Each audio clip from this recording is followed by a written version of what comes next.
Welcome to my short recap of Game 7 of the 2023 FIDE Women's World Chess Championship. We just had a 2-day break because the first 6 games were played in the hometown of the defending champ, and the last 6 games are going to be played in the hometown of the challenger, and this is the first of those 6.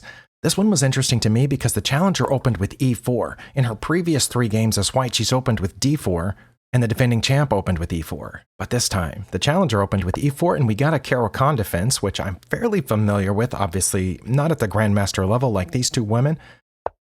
And as most of these games have, this one remained relatively even for quite some time. I'm just going to take you to the point at which there was some interesting developments. I should say there were some interesting developments. All of this looks relatively normal, but then on about move 16, there was an inaccuracy. This is after 15 moves.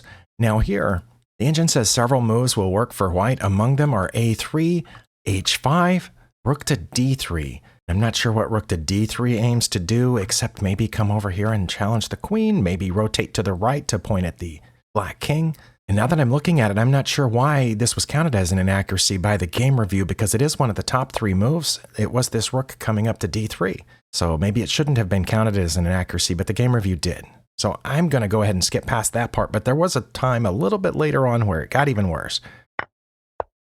After several natural moves, defending, trading, we get to move 21, and here the defending champ played an inaccuracy. According to the engine, she was supposed to bring this bishop back to e7, or c5, or even bishop to g5, offering the trade here, but instead she played rook to e8. Sorry, d8. That's a full point swing, from minus 0.5 to plus 0.5, according to the engine here.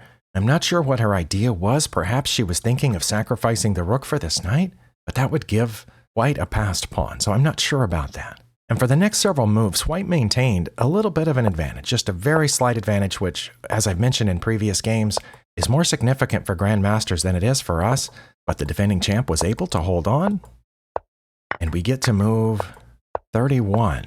It's back up to 29. Here, after 28 moves, looks like white is supposed to play rook to d1, I guess to help defend that knight, or to push through the passed pawn that comes after this trade, or bishop to f2, I'm not sure exactly what that does, or even rook to f1, but instead she played g4, which gives a little bit of advantage back to black. Now black holds on to this advantage here by moving the queen down. Then she plays rook to f1, which was recommended a little bit earlier. Black needed to play queen to a4 here, but she slips up just a little bit. But then, white, instead of playing king to h1, which is the engine's top suggestion, or rook to f2, she played knight to e4, attacking the queen. And that gives black an advantage of almost -1. The defending champ played her best move. The challenger played another inaccuracy. And you can see that the eval bar has dropped to -2.4. I believe this is the largest advantage we've seen in any of the games so far. After the champ played her best move, which was checking with the rook, the challenger's supposed to block with her own rook, but instead she blocks with the bishop, which now the defending champ with the black pieces has an advantage of -3.8. Again, the defending champ plays her best move, taking the queen back to d5. Challenger plays her best move, attacking the queen. Queen drops down here and takes this rook. f5 is among the best moves here. That's what the challenger played. And now, as you can see, it's -4.5. How is the challenger going to come back from this? It looks like the defending champ is going to get a win with black to even up the series. But she plays her 3rd best move here. Challenger only has one move that doesn't lose, and it's that one. Champ plays her 2nd best move here. Challenger has an only move, taking with the queen. And then the defending champ makes a mistake. She needs to play knight to f8 or queen to c4. And you'd have to be higher rated than me to be able to explain why those are the absolute best moves. But instead she plays queen to e6, offering the queen trade, which is accounted as a mistake by the game review. Of course it is white's best move to trade, so they did. That takes the advantage back to -1, so we're past the worst of it.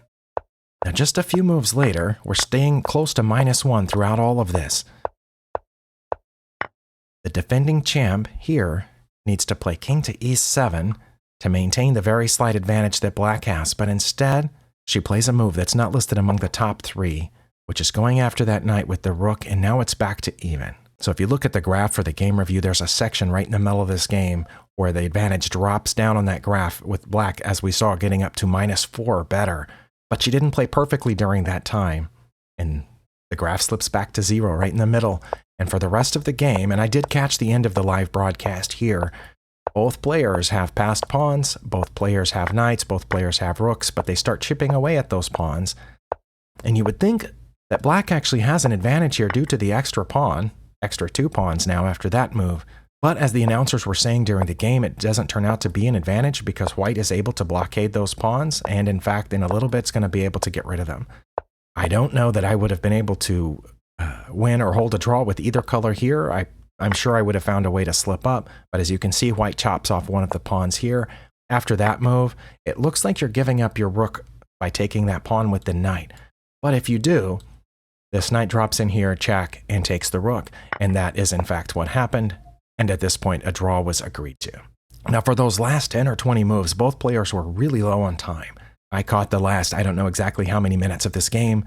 Both players were routinely getting their clock down to 1 minute or less. Making their move, they get the extra 30 seconds. You barely have just enough time to write down your move and then look at the board and think of what your next one is going to be. You can see here the clocks are at 137 and 120. But despite the little bit of excitement there in the middle of the game where black had an advantage that they could have pressed, the defending champ couldn't quite figure the way to hold that advantage, and it evened back out. So the accuracy numbers here aren't as high as they have been in previous games, but they're still above 90%. And the challenger goes into game 8 still a full game ahead. It's 4-3.